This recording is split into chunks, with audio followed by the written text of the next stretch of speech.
Other than Nancy Reagan, there's perhaps nobody who knew Ronald Reagan better and who fought shoulder to shoulder with him more often than Ed Meese. Ed was born and grew up in Oakland, California, went to Yale, got his law degree from Cal Berkeley, second lieutenant in the Army, colonel in the Army Reserve.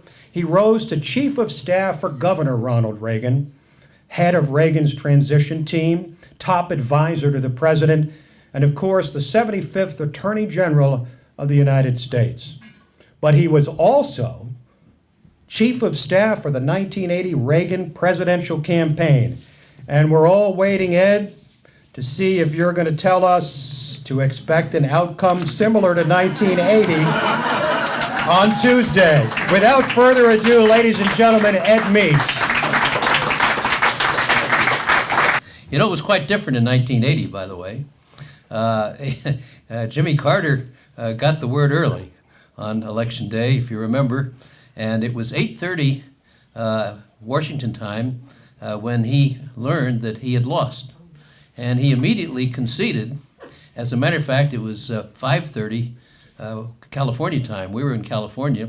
Ronald Reagan was actually preparing to go to a dinner that we were all going to attend at one of his friend's house that night to wait for the election results. And the phone rang. Nancy answered the phone and took it to him, and he was in the shower. And she called out and said, "You've got to come and answer this phone. It's President Carter." And so as he said, there I was, dripping wet with a towel around my middle, talking to the President of the United States, who was telling me he was conceding. And that was at 5:30 Pacific time. Well, we hope it's as good this time as it was then. Well, I'm very happy to be with you here this evening, particularly to talk to a group that is such a fine organization as One Generation Away. And when I learn more about the group, and particularly what you're doing in terms of bringing Americans the message based on the foundation that the founders gave us, this is a valuable thing that is being done for the country. And I certainly commend Tim, and I thank Abby for opening her house, and for all of you that are here tonight in support of this organization. I'm particularly pleased, of course, that you do recognize the legacy of Ronald Reagan, and that's an important part of the things that you write about and some of your publications, and as Tim mentioned earlier this evening, of what the organization stands for. But particularly, even the name, One Generation Away, of course, is taken from that famous speech of his in which he said that freedom is just one generation away from extinction. And indeed, what Tim mentioned about the criticality of this election certainly reflects that.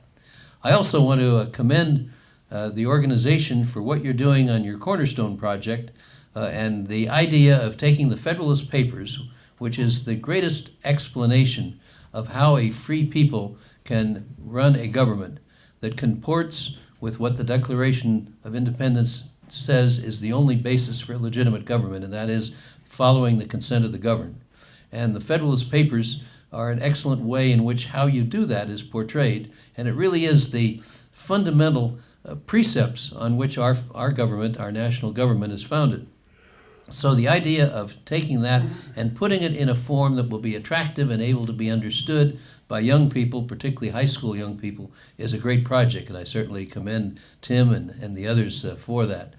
One of the things that is absolutely critical is that future generations know what many of us learned as kids, and that is a lot about United States history and government. And unfortunately, in many schools, that is not being taught today.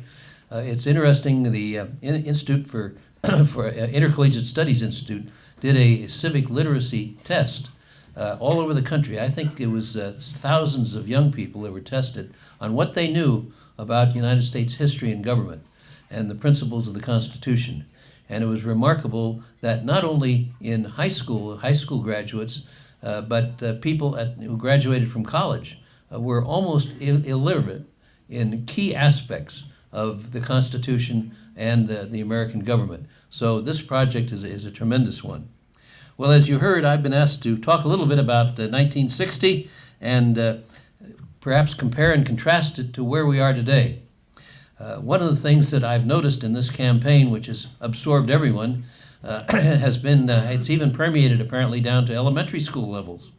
There's a story that some of you may have heard about something that happened last February. It seems that a father was sitting at the breakfast table, and his little daughter, who was in the third grade, came down. She was dressed in an old sloppy sweatshirt and jeans with the knees out. And he said, Susie, why are you dressed like that? Get your school clothes on. You're going to be late for school. And she said, don't worry, Dad. No school today. It's President's Day. Well, the father thought he better find out a little bit about what his daughter had learned about this and said, well, Susie, do you know what President's Day is? And she says, oh, yeah, Dad, it's kind of like Groundhog's Day. And he shook his head and said, Susie, what do you mean? She said, well, it's like this, Dad. It's President's Day. President Obama comes down, goes out of the White House, and if he sees his shadow, we get another year of unemployment. When we talk about comparing the 1980 and the current election, it's a little bit about bringing to mind what Yogi Berra said. You remember? He says it's deja vu all over again. Well, that's sort of how I feel as I look at some of the things that are happening today. There are a number of similarities between what went on in 1980, and I think one of the first is the significance of the basic principles on which the candidates ran. What Ronald Reagan did and what he ran on, and his basic concept of where the nation should be going, his vision, if you will, in 1980, and contrast that with the vision of Barack Obama as he seeks re-election today. As a matter of fact, Obama himself, in 2008, when he was running for office, described Ronald Reagan and the election of 1980 and how significant it was. He said, Ronald Reagan changed the trajectory of America in a way that Richard Nixon did not, and in a way that Bill Clinton did not. Well, Charles Krauthammer, in a column just within the last week, kind of expanded on that, and he said, Reagan was an ideological inflection point, ending a 50-year liberal ascendancy and beginning a 30-year conservative ascendancy. And then he went on to show a similar situation with Obama's vision, but of course in a very different direction. And he wrote, Obama's intention has always been to renormalize, from his standpoint, to reverse ideological course, and to be the anti-Reagan, the author of a new liberal ascendancy, nor did he hide his ambition. In his February 2009 address to Congress, he declared his intention to transform America. This was no abstraction, wrote Krauthammer. He would do it in 3 areas: healthcare, education, and energy. Well, we've seen his attempt to do that in the course of the last 4 years here, in what we have been experiencing in a way in which nobody could have anticipated quite the ferocity of the attacks on basic American principles, the absolute unwillingness to abide by the Constitution, and the skirting of the rule of law in order to carry out an agenda that, as Tim pointed out earlier, would soon have this country, if it continues, as a very different place than what the founders intended and what we've all enjoyed. Well, a second similarity, beside the overriding basis of opposite principles, is the closeness of the two races. Now, people have thought of Ronald Reagan as having a landslide victory in 1980, and it was a substantial victory, no question about it, and as I mentioned, it happened early. But at the same time, people have forgotten that it was a long and difficult election campaign. As a matter of fact, during September, President Carter started off with a significant lead, which he kept for much of the campaign period. And he and his staff and his advertising did everything they could to demonize Ronald Reagan. They called him an inexperienced in national affairs, dangerous in international affairs, and incapable of leading the country out of the various serious economic problems that we were facing at that particular time. Well, Ronald Reagan, of course, had an answer for that. When it came to the dispute that was going on back and forth between the two campaigns about whether we were in a recession or a depression, you may remember what Ronald Reagan said. He said, "Let me show on the record that when the American people cried out for economic help, Jimmy Carter took refuge behind a dictionary. Well, if it's a definition he wants, I'll give you one. A recession is when your neighbor loses his job. A depression is when you lose yours. And recovery is when Jimmy Carter loses his.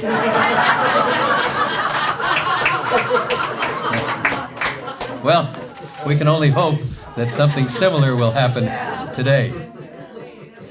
Now, as the campaign went on, in the middle of October, just where we were 2 weeks ago, Ronald Reagan was behind by 6 to 10 points, depending on the exact day, in the polls.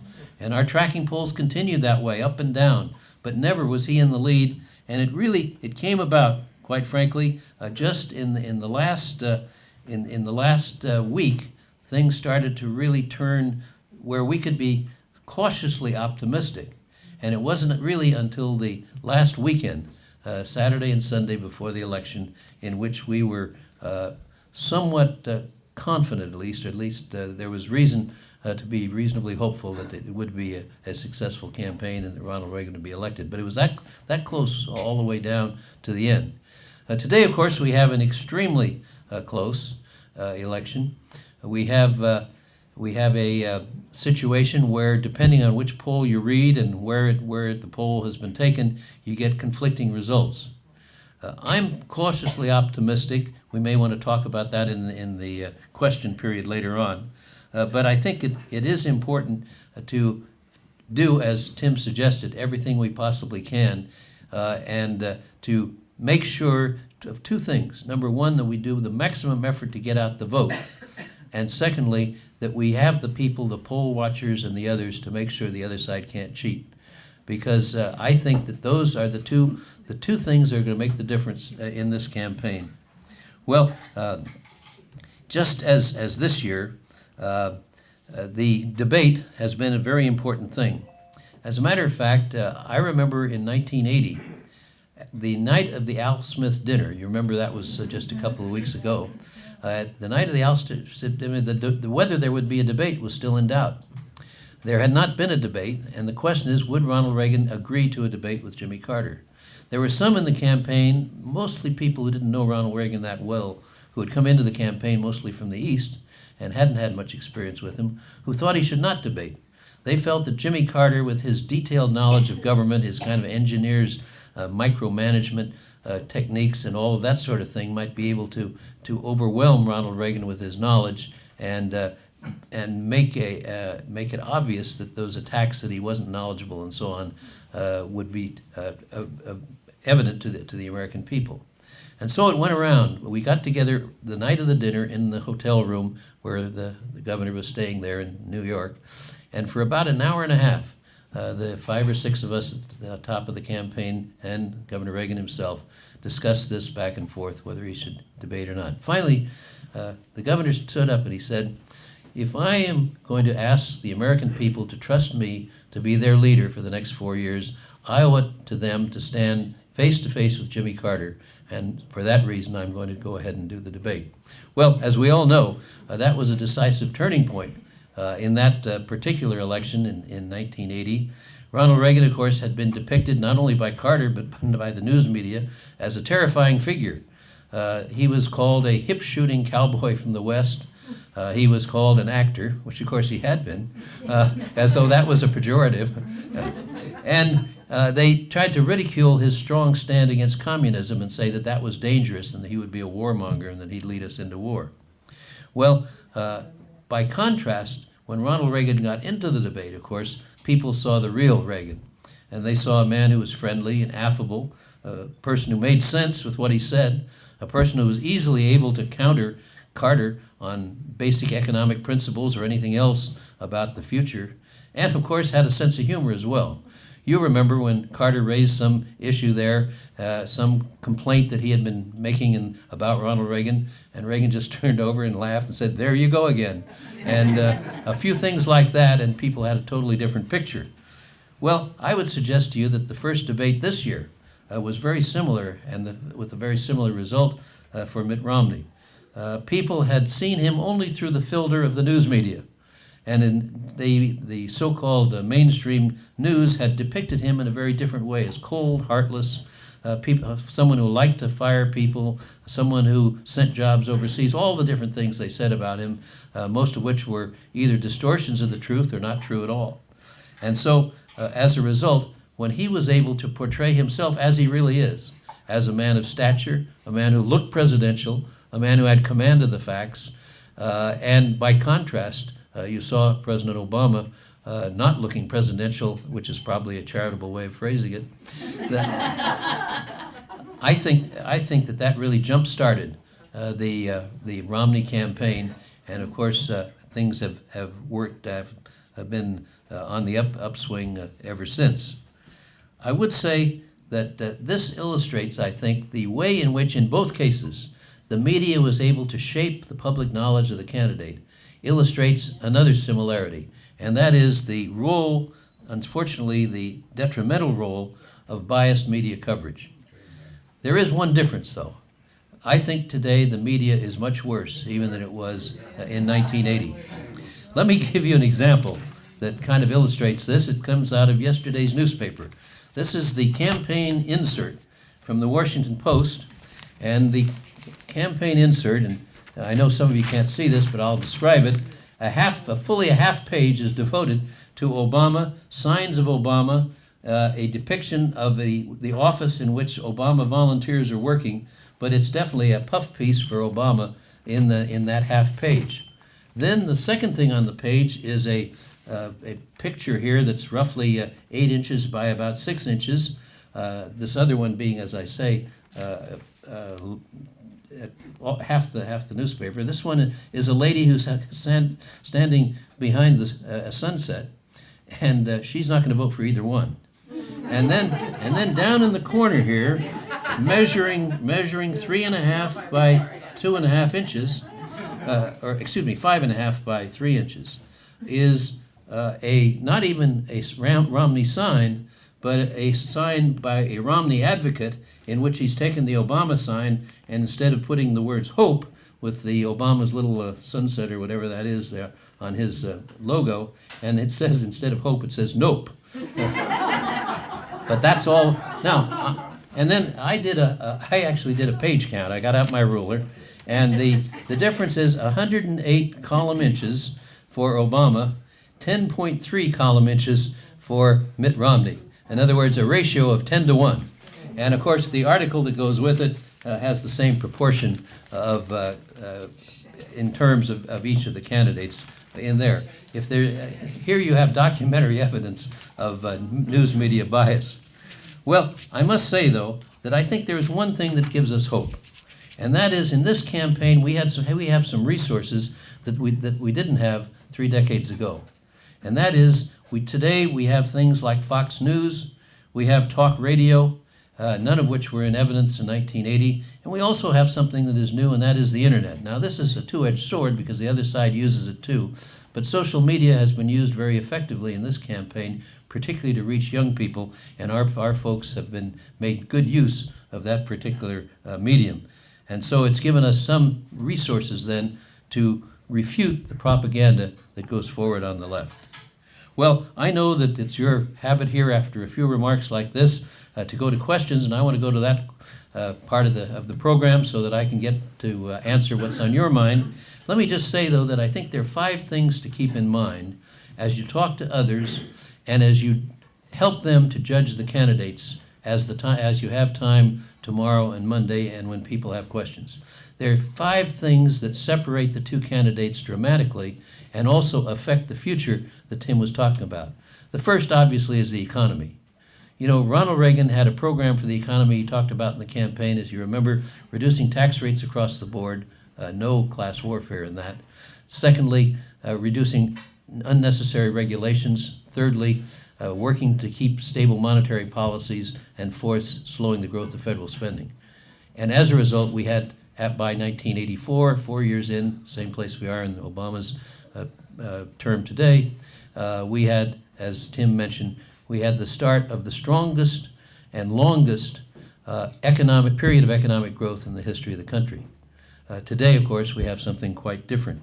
So economics in terms of both dealing with the immediate problems of spending, deficit, and debt, but also the long-range policies and what impact they're going to have long-range on, first of all, the opportunity for economic growth, and secondly, free markets. Secondly, national security. Some of you may want to talk about, and I'll be happy to give my views on Benghazi and other things, but I believe that we are in one of the most perilous situations today in terms of national security that we've seen. When we have a president who gets into a debate and equates building a strong Navy to going back to using bayonets and horses, we have a real problem with the commander-in-chief. The third area is integrity. I won't even go into all the cover-ups, but you know what they are, and even down to this latest one recently. Integrity, and also it's not only the cover-ups of wrongdoing, but we also have the situation in which military secrets, sources and methods of gathering intelligence have all been revealed to the public to make the president and the White House look good in a way that military people that I know, people who have even written, and particularly the SEALs who've been in the brunt of this kind of thing, have all been protesting.